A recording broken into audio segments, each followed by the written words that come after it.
Hello, this is Dr. Kathy Millhauser with a lecture on organizational culture. I have two learning outcomes for you in this lecture.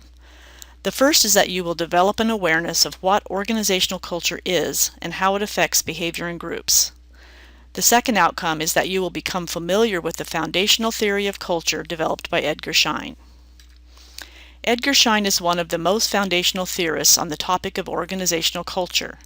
Schein has written a number of articles and one major book on the topic. Schein refers to culture as a coping mechanism, a pattern of assumptions that form the foundation for behavior in groups.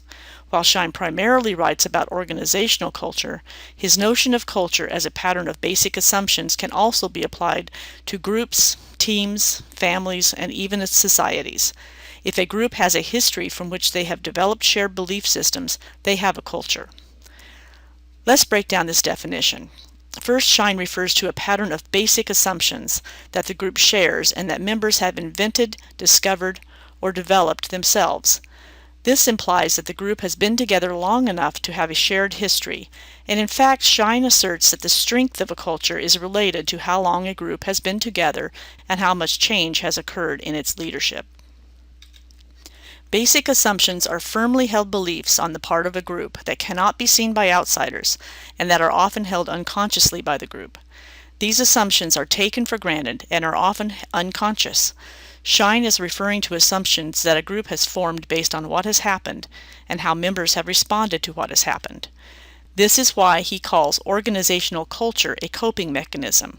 When something, good or bad, happens to a group, the group responds. If the response yields positive results, it is reinforced. The next time something similar happens to the group, they will tend to respond in a similar way. Over time, the group responds to what happens without consciously thinking about why.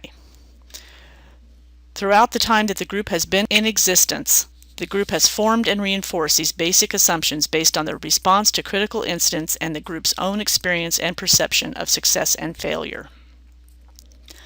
Schein suggests two kinds of problems, referred to as critical incidents, that groups must cope with: problems of the external adaptation and internal integration.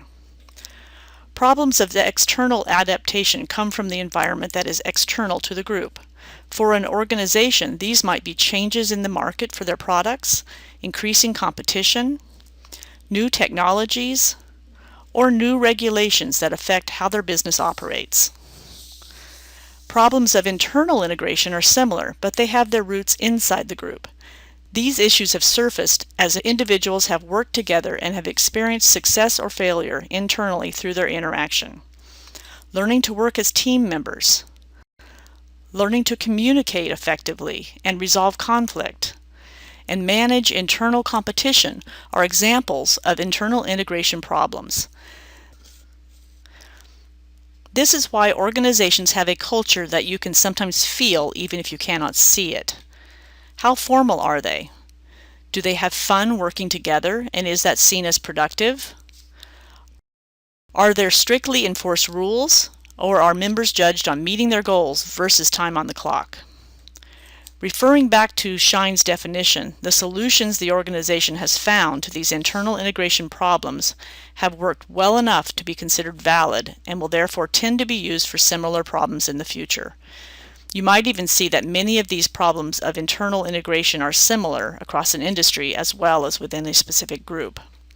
Keep in mind that a group is learning throughout this coping process, even if that learning is unconscious. The group doesn't necessarily know it is forming and adapting to these problems, which is one of the reasons that culture is so hard to see. But once a group has some success in dealing with a specific problem, and that begins to be reinforced as a basic assumption, the group will begin to teach new members how to think, feel, and act consistently with the rest of the group. The final piece of Schein's definition of organizational culture is especially significant to how culture is managed over time and why culture can be so difficult to change. As assumptions come to be taken for granted, they become part of the identity of the group and are taught to newcomers as the way to think, feel, and act, and if violated, produce discomfort, anxiety, ostracism, and eventually excommunication. This can be really challenging for new members to a group, especially in organizations. A new member might go to new hire orientation and be taught the espoused values of the organization. In other words, the things the organization says they believe. In healthy cultures, these are the same or similar to basic assumptions, but sometimes they are vastly different, and the new employee doesn't really learn how things work in the organization until he or she starts responding to problems, making mistakes, and is taught from other employees, mentors, and managers how things really work. Shine notes that these basic assumptions are used to teach new members who join the organization how to think and behave when faced with future challenges. These are the unwritten rules for how things work in the organization, what the organization has come to believe, and how the organization will respond to threats and opportunities.